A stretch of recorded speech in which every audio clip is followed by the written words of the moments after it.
আর সেই কাজটা এই যে আজকে এই দুটো দায়িত্ব পড়েছে, মাছ পরিষ্কার করা। গুড মর্নিং, আমি সীমা, তোমাদের প্রত্যেককে জানাই আমার চ্যানেল ও পেজে স্বাগত। আশা করছি প্রতিদিনের মতো আজকের ব্লগটা খুব ভালো লাগবে। তাহলে চলো দেখতে থাকো আর আমার সঙ্গে চলো। ও আর একটা কথা ভিডিও শুরুতেই বলে দিই, আজকের ব্লগটা যদি ভালো লাগে তাহলে অবশ্যই আমার চ্যানেলটিকে সাবস্ক্রাইব করো আর সেই সাথে লাইক কমেন্ট শেয়ার করতে একদম ভুলো না। আজকের দিনটা কিন্তু রবিবার, কিন্তু জানো তো রবিবার দিন বলে আমাদের কোনো স্পেশাল নেই। ওই একটাই কারণ গো, তোমাদের দাদা তো নির্দিষ্ট করে ডিউটি থাকে না, ওই রবিবারেও ডিউটি থাকে, এমন এমন দিন আবার টানা 3 দিন বন্ধ থাকে।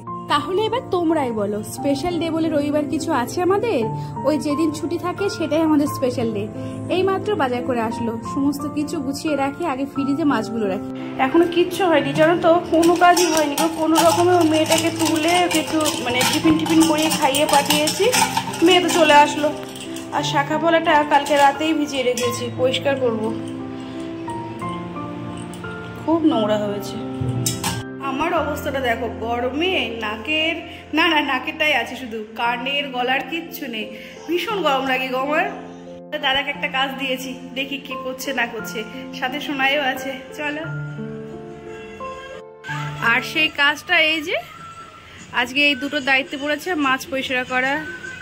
কিন্তু মাছটা পরিষ্কার করছে, কিন্তু আমার যে কতটা হেল্প হবে সেটা শুধুমাত্র আমিই জানি। কতদূর হলো? ও সবে বসেছিস বাবা? তুই দেখে বাজ বাবা। কি রে, পুরোটা ফেলেই দিচ্ছিস, মাথাগুলো আলাদা রাখ, বাটা করে খাবো। আর এই তুমি ওই বড় মাছগুলো আঁশ ছাড়িয়ে দেবে, ঠিক আছে? না করো তোমরা, আমি রান্নাঘরে চলে যাই। আরে একটু লাগলে কিচ্ছু হয় না। আমার যে নিজস্ব কিছু কাজ আছে সেটা ঠিক সময় করতে পারি আর না পারি, কিন্তু তোমার দাদাকে আর আমার মেয়েকে ঠিক টাইম মতো খাবারটা মুখে তুলে দিই। আর এই কাজটাই আমার মনে হয় সব থেকে বড় কাজ আমার আর বড় কর্তব্য। আর জানো তো, আজকে মাছ পরিষ্কার করাটা তোমাদের দেখাবো আমি কিভাবে মাছ পরিষ্কার করি। আমি এই কাটা মাছ আনলে বিপদে পড়ে যাই, একটু আগে তো দেখলেই লবণ দিয়ে কষলে পরিষ্কার করলাম। আর এই দিকে আবার গরম জলটা বসিয়ে দিয়েছি, গরম জলটা যতক্ষণ না হয় এদিকের অন্যান্য কাজগুলো হয়ে যায়। আমার কাছে মাছ খাওয়া মানে বিশাল ব্যাপার, আমি ছোট থেকেই মাছ খেতে পারি না গো, বেছে বেছে কিছু কিছু মাছ খাই। ওই গলদা চিংড়ি, ওটা কিন্তু আমার ফেভারিট। তাই বলছি, এই দেখো একটু কাটা মাছ পরিষ্কার করার জন্য কত কিছু করছি। আগে লবণ দিয়ে ভালো করে ধুলাম, গরম জল করলাম, এরপরে এখনো আরো অনেক স্টেপ বাকি আছে, এক এক করে সব দেখাবো। আজকে আমি দই কাতলা করব। দই কাতলা করলে একটু ভালোই লাগে খেতে, ভালোই খেতে পারি, তাছাড়া আমার আর রোচে না গো মুখে। এই গরমে না নিরামিষ রান্না হলে খুব ভালো লাগে গো, খুব খাটনি কম। আর আমার মনে হয় প্রত্যেকেরই রান্নাঘরে ঢুকতে ইচ্ছা করে না গরমে, কি করব, করতে তো হবেই। আর দেখলে বললাম না কত কিছু দেবো, একটু আগে দেখলে লেবুর রস দিয়েছি, এবার লবণ, হলুদ, ধনের গুঁড়ো, জিরের গুঁড়ো, শুকনো লঙ্কার গুঁড়ো সমস্ত কিছু দিয়ে একবারে ভালো করে মাখাবো। মাখানোর পরে আধ ঘন্টা মতো ফ্রিজে রাখবো, তারপর কড়া করে তেলে ভাজবো। কিন্তু ওই কড়া মাছ আবার তোমাদের দাদা পছন্দ করে না, কিন্তু আমার হয় মুশকিল গো, আমি আবার খেতে পারি না কাঁচা কাঁচা। দিয়েছি আজকে একটা কাজ করতে পারে না, কিন্তু ওকে তো শিখতে হবে বলো, জোর করে পাঠিয়েছে, যা নোংরাগুলো ফেলে। কিন্তু ওই ড্রেনটা আছে, ওই ড্রেনটা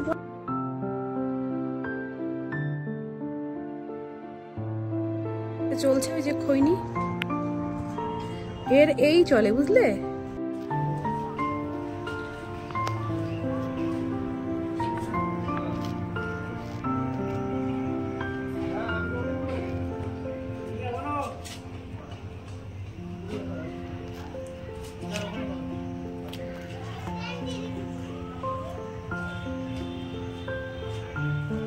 ওই দেখ, বলেছিলাম তখন সামনে জায়গায় হাওয়া নেই, দেখ কথা শুনে না,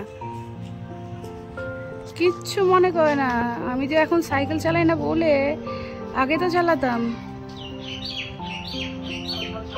ঠিক হয়েছে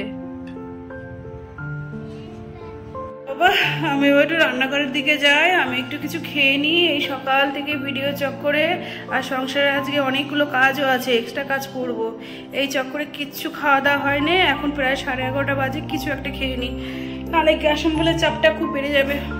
খাওয়ার জন্য তো রান্না করে আসলাম, কিন্তু খেতে বসে আবার খেতে যাওয়ার আগে মনে পড়লো তো ঘরগুলো এলোমেলো আছে, পরিষ্কার করিনি আর ঝাড় দিদি। তাহলে কি বলতো, শোনাই না স্নান করে এসে পুজোটা দিয়ে দিতে পারে, পুজোটা দিলে আমারই সুবিধা হবে। তারপরে খেতে বসে এইদিকে আগে মাছগুলো বসিয়ে খেয়ে নিলাম, খেয়ে নেওয়ার পরে আবার বাকি মাছগুলো ভেজে নিলাম। আরে যা ভুলে গেছে, দেখেছো ও সোনাই কোথায় গেল? সোনাই গেছে সাঁতার শিখতে, পুকুরে স্নান করতে গেছে। ও অনেকদিন ধরেই সাঁতার শিখছে, মাঝে শীত পড়েছিল তাই একটু পিছিয়ে পড়েছে, এখন অনেকটাই সাঁতার শিখে গেছে। তাছাড়া প্রতিদিন তো নেওয়া হয় না, আমি যাই না, তোমাদের দাদা থাকলে ও নিয়ে যায়। আজ আবার আমার ভীষণ ইচ্ছে করেছে একটু চাল কুমড়ো দিয়ে চিংড়ি দিয়ে রান্না করে খাবো। তাই তোমাদের দাদা যেহেতু বাড়িতে আছে, ওকে পাঠিয়েছি চিংড়ি আনতে, আর ও চিংড়ি এনেওছে। চাল কুমড়ো দিয়ে চিংড়ি করবো। চিংড়ি আবার উনি খান না, উনি চাল কুমড়ো ভালোবাসে কিন্তু চিংড়িতে খান না।